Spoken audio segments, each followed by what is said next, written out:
الحمدللہ رب العالمین والصلاة والسلام علی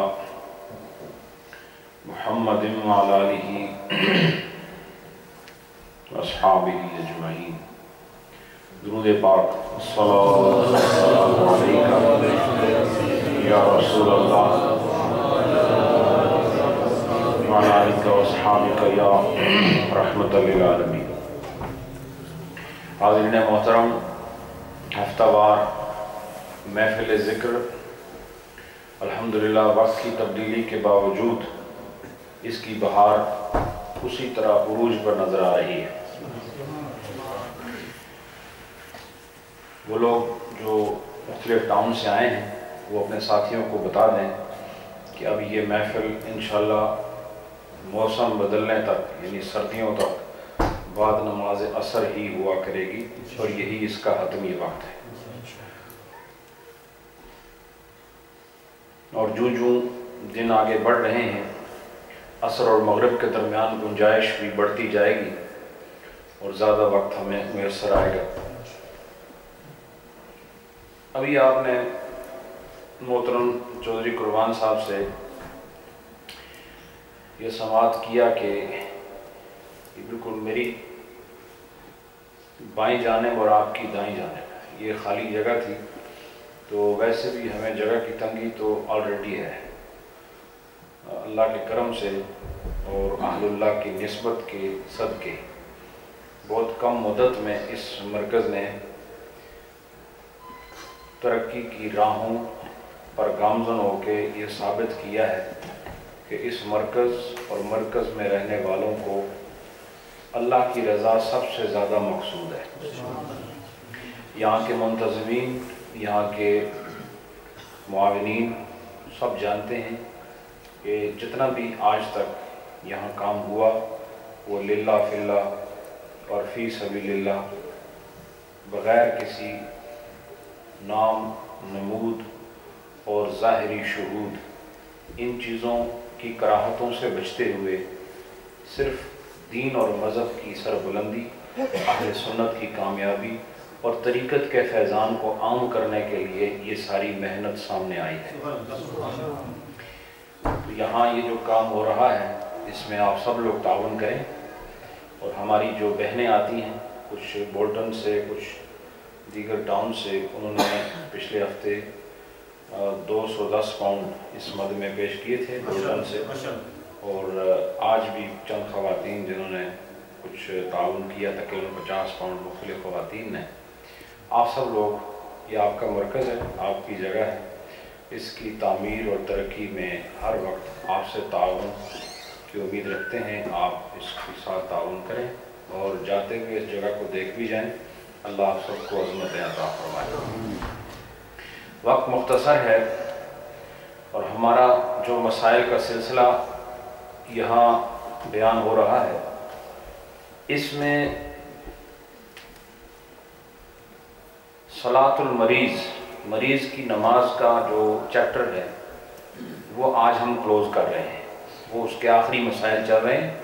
میں بغیر کسی تمہیدی گفتگو کے اب فوراً مسائل کی طرف بڑھتا ہوں کہ مغرب بالکل سر پہ ہے۔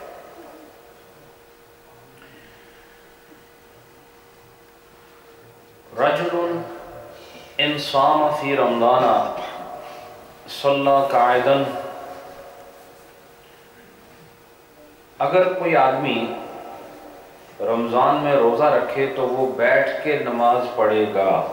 یہ مریض کی حالت بتا رہے ہیں کہ اگر وہ روزہ رکھے تو روزہ رکھنے کی وجہ سے اب وہ کھڑا نہیں ہو سکتا، اب وہ اگر اس نے نماز پڑھے گا تو کیسے پڑھے گا؟ اس قسم کا اس کا مرض ہے کہ اگر وہ روزہ رکھے تو پھر کھڑے ہو کے نہیں پڑھ سکتا۔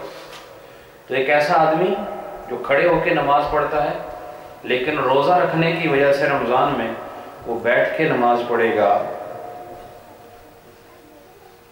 وَإِنْ أَفْطَرَ يُصَلِّي قَائِمًا، اور اگر وہ روزہ چھوڑ دے، روزہ نہ رکھے تو وہ کھڑے ہو کے نماز پڑھے گا۔ تو اب کیا کرے؟ وہ کھڑے ہو کے نماز پڑھنے کو اختیار کرے یا روزہ رکھے اور بیٹھ کے نماز پڑھے؟ آپ مسئلہ سمجھ گئے؟ اگر روزہ رکھے تو پھر بیٹھ کے نماز پڑھے گا، اور روزہ نہ رکھے تو پھر کھڑے ہو کے نماز پڑھے گا۔ تو اس میں دو سچویشنز ہو گئی، ان میں سے کون سی پر عمل کرے گا؟ فرمایا کہ یصوم و یصلی قاعدا، کہا یہ روزہ رکھے اور بیٹھ کے نماز پڑھ لے۔ وہ یہ نہ کہے کہ میں روزہ اس لیے چھوڑا کہ میں اگر روزہ رکھتا تو میں بیٹھ کے نماز پڑھتا، تو نماز کھڑے ہو کر پڑھنے کے لیے میں نے روزہ چھوڑ دیا، ایسے نہیں ہوگا۔ وہ روزہ بھی رکھے اور کھڑے ہونے کے بجائے بیٹھ کے نماز پڑھے۔ وَإِن صَلَّى الْمَرِيضُ قَبْلَ الْوَقْتِ عَمَدًا أَوْ خَطَأً، اگر کسی مریض نے وقت سے پہلے جان بوجھ کر یا بطور خطا وقت سے پہلے نماز پڑھ لی، کسی مریض نے جان بوجھ کر یا غلطی سے وقت سے پہلے نماز پڑھی، مخافتاً ان یشغلہ المرض عن الصلاۃ، اس خوف سے کہ یہ مرض جو ہے یہ اسے نماز سے غافل کر دے گا، یہ مرض اپنے اندر مشغول کر دے گا، تو ابھی وقت نہیں آیا، تو اس نے کہا کہ اگر میں وقت کا انتظار کیا تو میری جو تکلیف ہے یہ بڑھ جائے گی، تو میں اس سے پہلے ہی نماز پڑھ لوں۔ مثلاً ابھی عصر کا وقت شروع نہیں ہوا اور اس کو کوئی ایسا مرض ہے کہ وہ اس ڈر سے کہ اگر میں نے عصر کا انتظار کیا تو میرا مرض یہ بڑھ جائے گا اور عصر کی نماز میں پڑھ ہی نہیں سکوں گا، تو وقت سے پہلے پڑھ لوں۔ سمجھے کہ نہیں؟ تو جس نے ایسا کیا لم یجزئہ، کہا اس کی وہ نماز کافی نہیں ہوگی، یعنی اس کو وہ نماز دوبارہ پڑھنی ہوگی، وقت سے پہلے وہ نہیں پڑھ سکتا، اس خوف سے کہ میرا مرض پڑ جائے گا پہلے ہی پڑھ لوں، یا اس خوف سے کہ کوئی اور پریشانی ہو جائے گی میں پہلے ہی پڑھ لوں، ایسا نہیں ہوگا، اپنے وقت پہ نماز پڑھے گا۔ وَكَذَلِكَ لَوْ صَلَّى بِغَيْرِ قِرَاءَةٍ أَوْ بِغَيْرِ وُضُوءٍ لَمْ يَجْزِئْهُ أَيْضًا، کہتے ہیں اسی طرح اگر کسی نے بغیر قرات کے نماز پڑھی، کیسے؟ بغیر قرات، اس لیے کہا کہ اگر میں قرات بھی کروں گا تو میرا مرض بڑھ جائے گا، تو اس نے کیا کیا؟ صرف کھڑے ہو کے قیام کیا اور سورہ فاتحہ اور کچھ نہیں پڑھا اور رکوع میں چلا گیا۔ کیوں؟ کہ میں اگر قرات کروں گا دیر لگے گی، میرا مرض بڑھ جائے گا، تو اس نے قرات نہیں کی، بغیر قرات کے نماز پڑھی، یا اس نے بغیر وضو کے نماز پڑھی۔ کس خوف سے؟ یہ سب باتیں بے ایمانی کی وجہ سے نہیں ہیں، یہ بھی ایک اس کا تصور ہے کہ میری نماز نہ جائے، تو میں چونکہ مریض ہوں، یہ باتیں کس کے بارے میں ہو رہی ہیں؟ مریض کے بارے میں نا، تو مریض کی بات ہو رہی ہے، وہ یہ کہہ رہے کہ اگر میں نے قرات کی تو میرا مرض مجھے شاید نماز نہ پڑھنے دے، یا اگر میں وضو میں مشغول ہو گیا تو میرا مرض ایسا ہے، ایک آدمی کو پتہ ہے اس کو 5 بجے دورہ پڑتا ہے، مثال کے طور پر کوئی ایسا مرض ہے اس کو اچانک دورہ پڑ جاتا ہے، اس کو پتہ ہے یہ میرا وقت آنے والا ہے تو میری نماز رہ جائے گی، تو وہ قرات نہیں کرتا یا وضو کیے بغیر ہی کھڑے ہو جاتا ہے، تو کہتے ہیں لم یجزئہ ایضا، پھر بھی وہ نماز اس کے لیے کافی نہیں ہوگی، یعنی اس کو نماز دوبارہ پڑھنی ہوگی اگر اس نے ایسا کیا تو۔ فَإِنْ عَجَزَ عَنِ الْقِرَاءَةِ یومی ایمان بغیر قرأۃ، اور کہا کہ اگر، اب مسئلہ سنو، اگر وہ قرأت کرنے سے عاجز ہے، کیا؟ وہ اگر قرأت کرنے سے عاجز ہے، قرأت نہیں کر سکتا مرض کی وجہ سے، مرض بہت سارے ہو سکتے ہیں، زبان اس کی کٹ سکتی ہے، اس کو منہ کی کوئی بیماری لگ سکتی ہے، یا اور کوئی ایسی بات ہو سکتی ہے، وہ قرأت کر ہی نہیں سکتا، تو انہوں نے کہا کہ وہ بغیر قرأت کے نماز پڑھ لے اور باقی چیزوں میں اشارے کرے، کیا کرے؟ اشارے سے نماز پڑھے۔ رجل لہو عبد مریض، اب یہ کہہ رہے ہیں کسی آدمی کا کوئی غلام ہے، اب یہ چونکہ کئی سو سال پرانی کتاب ہے، اس دور میں غلام ہوتے تھے، تو یہ کہہ رہے ہیں کہ اگر کسی آدمی کا کوئی مریض ہے، اور وہ آدمی ہے کون ہے؟ وہ اس کا غلام ہے۔ عبد کسے کہتے ہیں؟ فقہ کی زبان میں عبد جب کہا جائے گا تو وہ غلام ہی ہوتا ہے، پھر عبد کی بہت ساری قسمیں ہیں، وہ یہاں بیان نہیں ہوں گی، نہ اس کا دور ہے تو نہ ہم بیان کریں گے، لیکن اس سے میں ایک اور مسئلہ بتاؤں گا۔ ایک آدمی کا کوئی غلام ہے لیکن وہ مریض ہے، لا یقدر علی الوضو، اور وضو کرنے پر قادر نہیں ہو. مثلا تھوڑا کوئی غلام ہوئے، تھوڑا نوکر ہوئے، چلو وہ وضو بیمار ہو گیا، وہ وضو نہیں کر سکتا خود، لیکن کوئی دوسرا کرائے تو ٹھیک ہے، خود وضو نہیں کر سکتا، تو یہ کہتے ہیں فعل المولا. تو پھر کہا کہ مولا پر یہ لازم ہے. مولا کہتے ہیں مالک کو.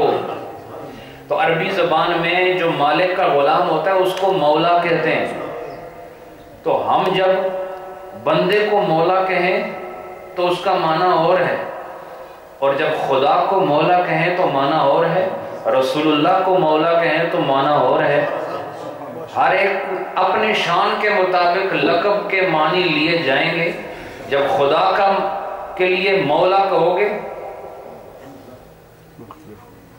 اللہ کے لیے لفظ مولا ہے نا، فَإِنَّ اللَّهَ هُوَ مَوْلَاهُ، اللہ نے قرآن میں کہا ہے فَإِنَّ اللَّهَ هُوَ مَوْلَاهُ، اللہ جو ہے وہی مولا ہے، اللہ جو ہے وہی مولا ہے، اصل مالک وہی ہے. تو جب کائنات میں دیکھو تو اصل مالک اللہ ہی ہے. اور پھر کائنات میں جب خدا نے اپنے اختیار سے کسی کو مالک بنایا ہو تو وہ مولا پھر محمد الرسول اللہ ہے. لیکن اللہ کے مولا ہونے میں، رسول اللہ کے مولا ہونے میں زمین آسمان سے بھی زیادہ فرق ہے. چونکہ نبی جو مولا بنے ہیں خدا کی عطا سے بنے ہیں، اور خدا کسی کی عطا سے نہیں، وہ ذاتی طور پر مولا ہے، اور نبی عطائی طور پر مولا ہے. اور فقہ کی زبان میں اس کو بھی مولا کہتے ہیں جس کا کوئی غلام ہو. غلام کو عبد کہتے ہیں، اور جس کا وہ عبد کا جو مالک ہوتا ہے اس کو مولا کہتے ہیں. تو کہا فعل المولا، تو کہا مولا پر یہ لازم ہے ان یودعہ، کہا کہ وہ اس غلام کو وضو کرائے. دیکھو غلاموں کے حقوق شریعت مصطفیٰ نے تو بیان کیے ہیں. غلام ہے، خریدا ہوا ہے، یا کسی کی طرف سے تحفے میں آیا ہے، لیکن وہ ملکیت پراپرٹی ہوتا ہے، وہ یا احکام شریعت ہیں. اگر آج بھی ایسا دور آ جائے تو یہ ناممکن نہیں کہ پھر غلامی کا دور شروع ہو، اور کوئی مالک ہو، کوئی غلام اگر آ جائے تو پھر یہ فقہ کی کتابیں ضرورت پڑیں گی. تو کہا کہ اگر جو عبد ہے وہ خود وضو نہیں کر سکتا تو مالک پر لازم ہے کہ وہ اپنے غلام کو وضو کرائے. اور وہ یہ سوچے کہ میں اس وقت جو اس کے منہ دھلا رہا ہوں، اس کا ہاتھ دھلا رہا ہوں، اس کے پیر دھو رہا ہوں، یہ اس لیے دھو رہا ہوں تاکہ یہ خدا کی بارگاہ میں کھڑا ہو جائے. کس لیے؟ تاکہ بولو نا، خدا کی بارگاہ میں کھڑا ہو جائے. تو جو مالک اس ذوق کا مالک ہو، یہ وہ مالک ہے جس کی ملکیت پر خدا فخر فرماتا ہے. یہ نہیں سوچتا میں مالک کو میں اس کے پیر دھوں گا، یا میں مالک کو میں اس کے ہاتھ دوں گا. نہیں، جو مالک ہے وہ یہ دیکھے کہ میں یہ کام کس لیے کر رہا ہوں. تو جب خدا کی ذات سامنے رکھے گا تو یہ مشکل نہیں ہوگا، جب اپنے آپ کو سامنے رکھے گا تو مشکل ہوگا، جب مالک کو سامنے رکھے گا تو بہت آسان ہو جائے گا. اس لیے آپ کو بھی اگر خدا مرتبہ دے اور کوئی ایسا موقع آ جائے تو پھر اپنے آپ کو نہ دیکھنا، اپنے مالک کو دیکھنا، تو کام آسان ہو جائے گا. اب دوسرا مسئلہ ہے، وَلَوْ كَانَ لَهُ امْرَأَةً، اگر اس کی کوئی بیوی وغیرہ ہو، کوئی اور عورت ہو جو اس کی بیوی ہے، مریضۃ، اور وہ مریض ہو، تو پھر لَيْسَ عَلَيْهَا یودعها، کہا پھر اس پر واجب نہیں ہے کہ وہ اس کو لازمی وضو کرائے. کرا دے تو اچھی بات ہے، لیکن لازم نہیں ہے، اس پر لازم نہیں ہے.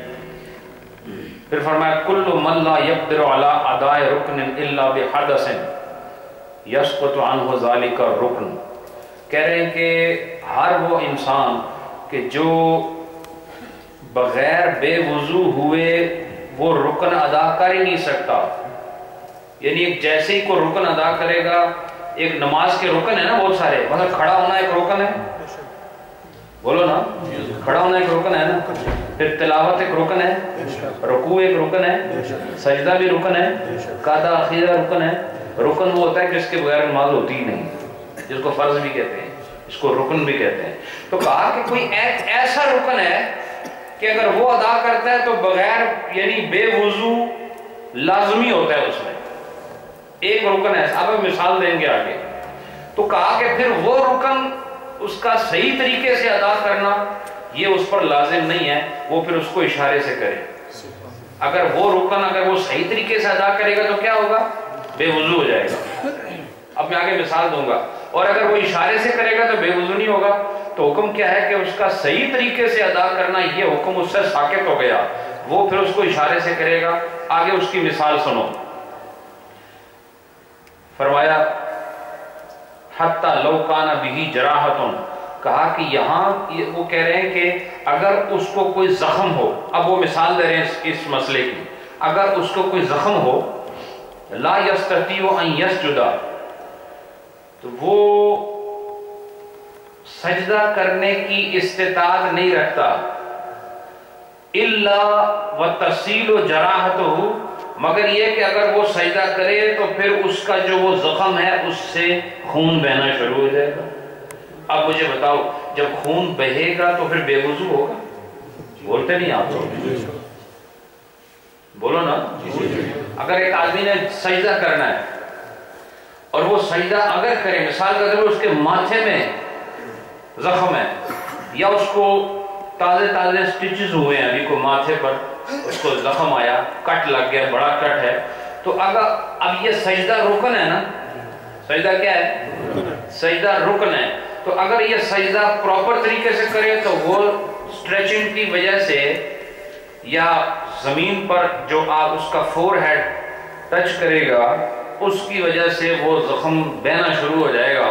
تو جب بہے گا تو بے وضو ہوگا. تو یہ کہتے ہیں کہ اگر کوئی ایسا رکن جو ادا کرنے سے بندہ بے وضو ہو جاتا ہو، وہ رکن کو صحیح طرح ادا کرنے کا حکم اس سے ساقط ہو گیا، وہ اس کو پھر اشارے سے ادا کرے. سمجھ آئی کہ نہیں؟ اب وہ بتا رہے ہیں وَهُوَ صَحِيحٌ فِي مَا سِوَى ذَلِكَ يَقْدِرُ عَلَى الرُّكُوعِ وَالْقِيَامِ وَالْقِرَاءَةِ يُصَلِّي قَاعِدًا وَيُؤْمِنُ ایمان. وہ کہتے ہیں کہ سجدہ کرنے میں تو اس کو پرابلم ہے کیونکہ ماتھے میں کیا ہے؟ زخم ہے، لیکن باقی چیزوں میں وہ صحیح ہے. کن چیزوں میں؟ کھڑے ہونے میں، قرات کرنے میں، رکوع کرنے میں. کس چیز میں کمزوری آتی ہے؟ سجدے میں کیوں آ رہی کمزوری؟ زخم کی وجہ سے، کہ وہ زخم اس وقت کھلے گا جب وہ سجدہ کرے گا. تو جیسے ہی کھلے گا تو ہوگا کیا؟ بے وضو ہوگا. کیا ہوگا؟ بے وضو ہوگا. تو وہ کہتے ہیں کیا کرے پھر؟ انہوں نے یہ کہا کہ وہ یوں کرے کہ وہ بیٹھ کے نماز پڑھے اور وہ یومی ایمان، اور وہ اشارے سے نماز پڑھے. اب دیکھو یہ کوئی یہ نہیں کہہ سکتا جی کھڑا تو ہو سکتا تھا، رکوع تو کر سکتا تھا، قرات کھڑے ہو کے کر سکتا تھا، تو اس نے صرف سجدے کی وجہ سے اس نے باقی چیزیں بیٹھ کے کی. تو کہا نہیں، یہی اصل طریقہ ہے کہ اگر اس کا وہ سجدے کی وجہ سے اس کا بے وضو ہونا ثابت ہو رہا ہے تو وہ ایک رکن ہے نا بے وضو، ایک رکن کی وجہ سے بے وضو ہو رہا ہے، تو بے وضو جب ہوگا تو سارے رکن برباد ہوں گے. بات سمجھے کہ نہیں؟ اس لیے کہا کہ وہ کیا کرے؟ بیٹھ کے نماز پڑھے اور اشارے سے نماز پڑھے. اچھا یہ کہتے ہیں وَلَوْ صَلَّى بِالرُّكُوعِ وَقَعَدَ وَأَوْمَى بِالسُّجُودِ أَجْزَاهُ وَالْأَوَّلُ أَفْضَلُ. اور کہا کہ اگر اس نے کھڑے ہو کے نماز پڑھی ساری، پھر رکوع بھی صحیح کیا، کیا کیا؟ پھر رکوع بھی صحیح کیا، تلاوت بھی کی، لیکن سجدے کو اس نے اشارے سے کیا، تو کہا کہ یہ بھی بہتر ہے. کیا کہا؟ یہ بھی جائز ہے، لیکن کہا وَالْأَوَّلُ أَفْضَلُ، لیکن جو پہلا ہے طریقہ وہ زیادہ افضل ہے. پہلا طریقہ کیا ہے؟ بیٹھ کے. وَقَضَى إِذَا صَلَّى قَائِمًا سَلْسَلَ بَوْلُهُ، اور کہا کہ اگر وَقَضَى إِن صَلَّى قَائِمًا، اگر ایک انسان کھڑے ہو کے نماز پڑھے سَلْسَلَ بَوْلُهُ، تو اس کو جو ہے نا پیشاب جاری ہو جاتا ہے. ایسی بیماریاں ہو سکتی، آج کل تو ساری بیماریاں لگی ہوئی ہیں، تو سمجھو پتہ نہیں بڑے بڑے بیمار بیٹھے ہیں. تو آج کل ہر طرح کی بیماری، اگر کھڑے ہو کے نماز پڑھے تو کیا ہوتا ہے؟ جاری ہو جاتا ہے، پیشاب جاری ہو جاتا ہے اگر کھڑے ہو کے پڑھے. اور سالہ جر ہو، یا اگر کھڑے ہو کے نماز پڑھے گا تو اس کے زخم سے خون بہنا شروع ہو جائے گا، اور یا پیشاب بہنا شروع ہو جائے گا. تو پھر او لم یقدر علی القراءۃ، اور یا یہ کہ وہ قرات کرنے پر قادر نہ ہو. ولو صلی قائدا لم یصبہ شیء یصلی قاعدا، اور اگر وہ بیٹھ کے نماز پڑھے، کیا کھڑے ہو کے نماز پڑھے تو قرات نہیں کر سکتا. کھڑے ہو کے نماز پڑھے تو کوئی وجہ ہے، کوئی بیماری ہے. کھڑے ہو کے نماز پڑھے تو زخم بہہ سکتا ہے. کھڑے ہو کے نماز پڑھے تو پیشاب جاری ہو سکتا ہے. اور اگر بیٹھ کے پڑھے تو یہ سب چیزیں بند ہو جاتی ہیں. تو کہاں بیٹھ کے پڑھے؟ کیا کریں؟ بیٹھ کے پڑھے. کھڑے ہو کے پڑھے تو یہ عذر آتے ہیں، اور بیٹھ کے پڑھے تو یہ عذر نہیں آتے. تو کہا کہ یصلی قاعدا، وہ کیا کرے؟ وہ بیٹھ کے نماز پڑھے. ومن خاف العدو، اور جس کو اپنے دشمن کا خوف ہو. یہ بھی سنو مسئلہ، یہ مریض تو نہیں نا. جس کو اپنے دشمن کا خوف ہو، ان صلی قائما، اگر کھڑے ہو کے نماز پڑھے اور ہو دشمن کا خوف. کس طرح کہ بھئی اگر میں کھڑے ہو کے پڑھوں گا تو میرا سر نظر آئے گا تو گولی مار دے گا. یہ ادھر نہیں لکھا، یہ میں بتا رہا ہوں آپ کو پاکستان کے حالات دیکھ کر. یہ مسئلہ میں پاکستان کے حالات کے تناظر میں بیان کر رہا ہوں کہ کھڑے ہو کے نماز پڑھے تو کیا ہوگا. اس کو پتہ ہے وہ رفلا لے کے آئے ہیں سارے، تو آئے بھی تواڈے واسطے ہی ہیں. تو تجھے آگے نہ میں کھڑو ہو کے پڑھنا ہے. تو پھر آپ اس خوف سے کھڑے نہیں ہوتے. فصلوں میں ہیں اور دشمن ہیں آس پاس، اس حالت میں بھی نماز ہے کہ نہیں؟ یعنی جب آپ کو گھیرا ہوا ہو کسی نے، تو یہ کہ آپ اگر کھڑے ہوں گے تو نظر آئیں گے، لیکن اگر بیٹھے ہوئے ہیں تو نظر نہیں آئیں گے. اس وقت بھی نماز پڑھنے کا حکم ہے کہ نہیں؟ پتہ چلا جب تک ہوش ہے، جسم میں جان ہے، عقل سمجھ سکتی ہے، جس حالت میں بھی ہو آپ پہ نماز پڑھنا فرض ہے. سمجھ آئی؟ تو ایک تو یہ مسئلہ، یا او کان فی خبائن، یا وہ خیمے میں ہو. کہاں ہو؟ خیمے کیسے ہوتے ہیں؟ خیمہ بالکل سیدھا ہوتا ہے نا، ہے جی؟ خیمہ سیدھا ہوتا ہے نا، بالکل چھت کی طرح نہیں، ایسے ہوتا ہے. اس کے سلوپ ہوتے ہیں لیفٹ اور رائٹ دونوں سائڈ پر. تو وہ خیمہ ایسا ہے کہ لا یستطیع ان یقیم صلبہ فیہ، کہ وہ ایسا خیمہ ہے کہ اگر اس میں کھڑا ہو تو اس کی کمر سیدھی نہیں ہوتی. وہ اس کو ایسے رکوع میں کھڑے ہونا پڑے گا. اتنا وہ اس کا سلوپ، اتنا اس کی ہائٹ کم ہے کہ اگر وہ کھڑا ہو تو اس کی پشت صحیح نہیں ہوتی، وہ ایسے ہی کھڑا ہوگا. تو پھر اس کا جواب یہ ہے باہر نکلے. جب وہاں نہیں کھڑا ہو سکتا تو کیا مسئلہ ہے کہ وہ خیمے سے باہر نکل کے نماز پڑھے صحیح کھڑا ہو کے. لیکن وَإِنْ خَرَجَ، اگر باہر نکلا، لَمْ يَسْتَطِعْ يُصَلِّ، باہر بھی نہیں پڑھ سکتا. کیوں؟ مِنَ الطِّينِ وَالْمَطْرِ، کہ باہر کیچڑ ہے اور بارش ہے. باہر کیا ہے؟ باہر کیچڑ ہے اور بارش ہے. تو فرمایا یصلی قاعداً، وہ خیمے میں اور مریض دشمن کے خوف سے یہ بیٹھ کے نماز پڑھے. سمجھ آئی آپ؟ دشمن کے خوف سے بیٹھ کے پڑھے اور خیمے میں کھڑا نہ ہو سکتا ہو. کس وجہ سے؟ کہ خیمہ جو ہے وہ اس کی ہائٹ تھوڑی ہے اور اس کا سلوپ جو ہے اس کو کھڑا نہیں ہونے دیتا. وہ باہر اس لیے نہیں جا سکتا کہ باہر کیچڑ ہے، بارش ہے.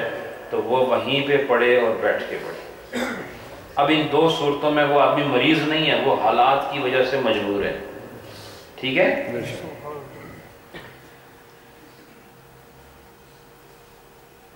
اس کے بعد المریض اذا فاتت الصلاۃ فقضاها فی حالت الصحہ، ایک آدمی جو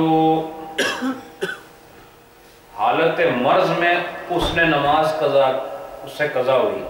ایک آدمی مریض ہے نا، تو مرض کی حالت میں نماز قضا، مثلا آج آپ کو اچانک دل کا دورہ پڑ گیا 2 بجے، تو آپ کو واپس جب آپ ٹھیک ہوئے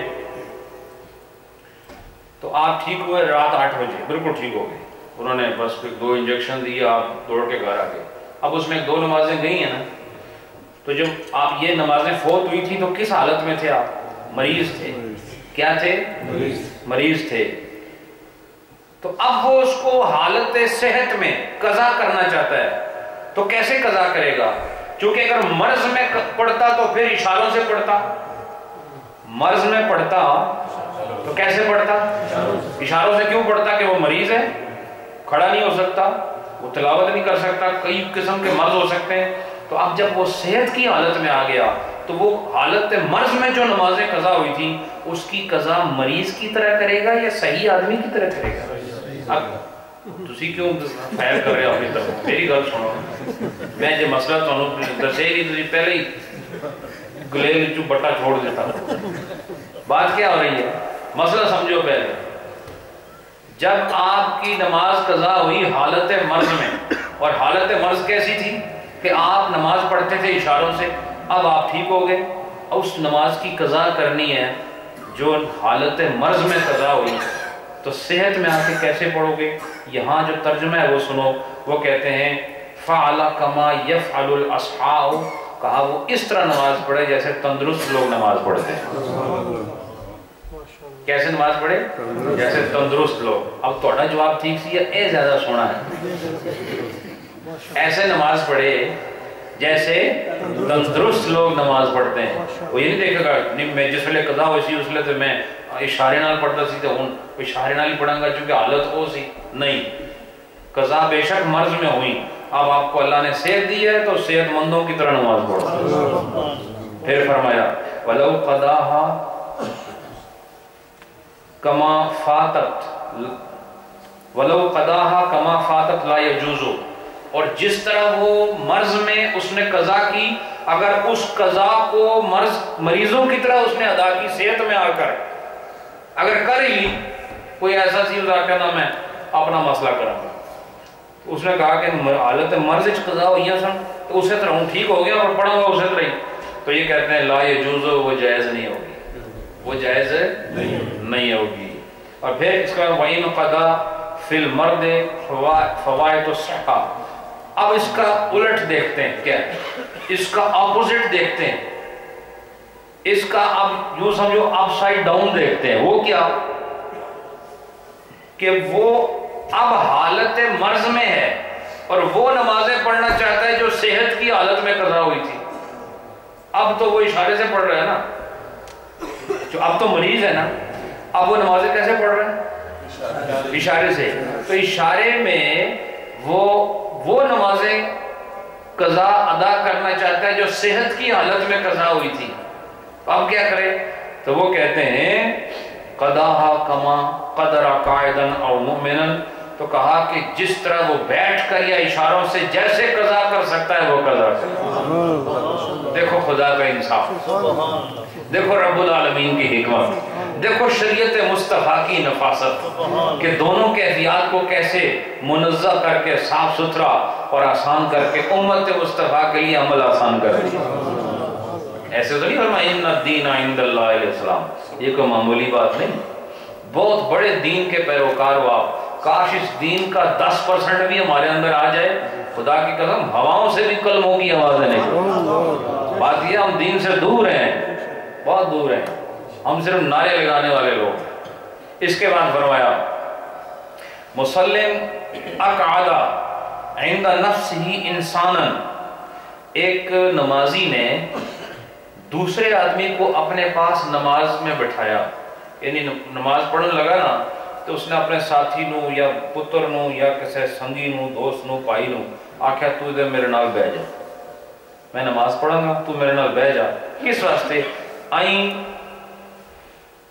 ہاں فَيُخْبِرُهُ إِذَا سَهَا عَنِ الرُّكُوعِ أَوْ السُّجُودِ, کہا کہ اس لیے تاکہ وہ اسے خبردار کرے رکوع اور سجدے کے وقت. کس لیے؟ کہ اس کو بولنے کی عادت ہے.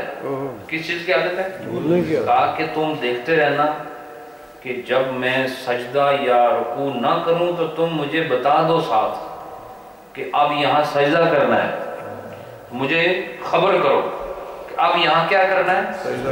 سجدہ کرنا ہے یا اب یہاں رکوع کرنا ہے۔ جب وہ بھول جائے تو یجزیہ، تو کہا اذا لم یمکنہ الا بہذا، کہ اگر اس کے پاس اس کے سوا یاد کرنے کا اور کوئی چارہ نہ ہو کہ بندہ ساتھ بٹھائے اور وہ اسے سٹیپ بائی سٹیپ اس کو یاد کرائے اگر بھول جائے تو، اور واپس یاد آنے کے لیے اس بندہ بٹھانے کے علاوہ اور کوئی صورت اس کے پاس نہ ہو، تو یہ کہتے ہیں وہ ایسا بھی کر سکتا۔ یہ تو کوئی نیا مسئلہ آپ کو بتا رہا ہوں کہ یہ ویسے نماز میں جو آدمی نماز سے باہر ہو، نماز نہ پڑھ رہا ہو، وہ آپ کو لقمہ دے تو آپ لقمہ لے لو، نماز ٹوٹ جاتی ہے، عام مسئلہ یہی ہے۔